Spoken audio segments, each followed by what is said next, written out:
प्यारे बच्चों, स्वागत है आपका हमारे चैनल में। आज हम कक्षा 10 विषय गणित की अध्याय 1 के कुछ महत्वपूर्ण प्रश्नों पर विचार करेंगे। इसके लिए हमें रिक्त स्थान की पूर्ति करने के लिए बोला गया है। तो सबसे जो वो हमारा पहला क्वेश्चन है उसमें दिया गया है 8, 9 और 25 के HCF का मान क्या होगा। तो हम क्या करेंगे, सबसे पहले हम इनके अभाज्य गुणनखंड ज्ञात करेंगे। तो 2 चौको 8, 2 दूनी 4, 2 एक कम 2।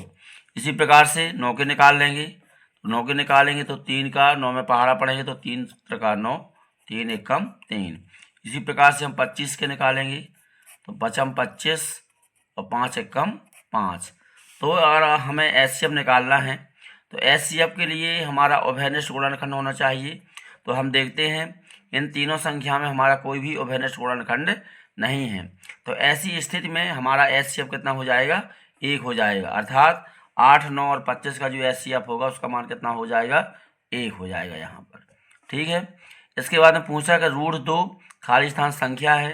तो निश्चित है जब यह है अपरमेय है तो इसमें आपको अपरमेय संख्या कर देना है। ठीक है, तो यहाँ पर अपरमेय संख्या हो जाएगी। इसके बाद 135 और 225 का HCF बताना है। तो जैसे हमने इनका ज्ञात किया था वैसे इनका भी निकाल लेना है। 135 की हम अभाज्य गुणनखंड ज्ञात करेंगे। तो 5 दूनी 10, 5 सत्ते 35, 3 नाम 27, 3 त्रिका 9 और 3 एकम 3। इसी प्रकार से 225 के निकालेंगे हम। तो 225 के निकालने के लिए फिर 5 का पहाड़ा पढ़ेंगे।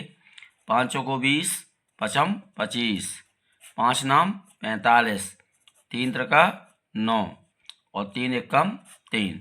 तो क्या देखा हमने, एक हमारा 5 मिल रहा है और साथ में हमारे 2 3 भी मिल रहे हैं।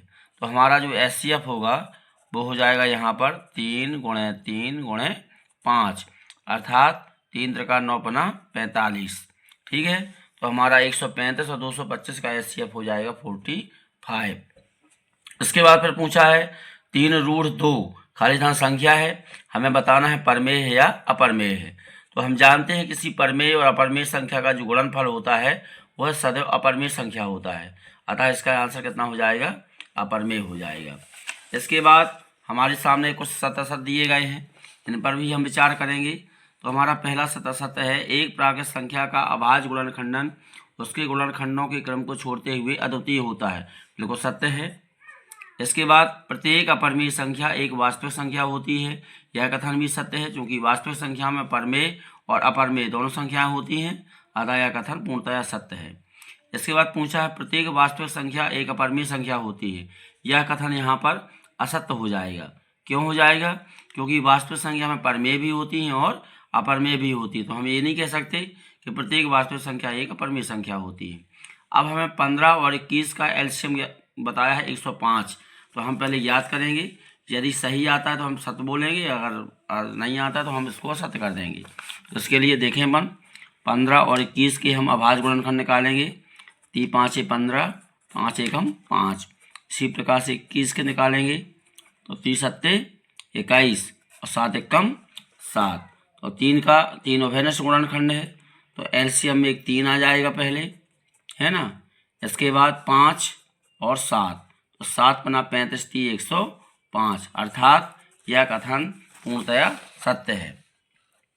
अब पूछा है 1/√2 एक परमेय संख्या है। तो हम जानते हैं किसी परमेय में यदि अपरमेय संख्या का भाग दिया जाता है तो वह सदैव अपरमेय संख्या होती है। तो ये परमेय संख्या नहीं हो सकती, अर्थात यह कथन क्या है, असत्य है।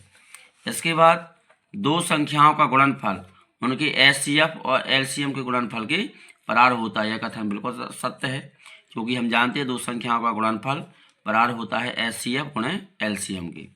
इसके बाद अब पूछा है 26 और 91 का HCF 13 होगा। तो इनको भी अपन हल करके देखेंगे। तो 26 के लिए देखें अपन जाएंगे तो 26 के अभाज्य गुणनखंड निकालेंगे, कितने होंगे 2 गुणे 13, क्योंकि 13 दूनी 26। इसके बाद 91 का निकालना है तो 7 गुणे 13 था, 13 सत्ते 91। तो हमारा जो उभयनिष्ठ गुणनखंड निकल के आया है वो कितना आया है, 13 आया है। अर्थात हमारा HCF जो होगा इन संख्याओं का वो कितना होगा, 13 होगा। अर्थात यह कथन बिल्कुल सत्य है। धन्यवाद।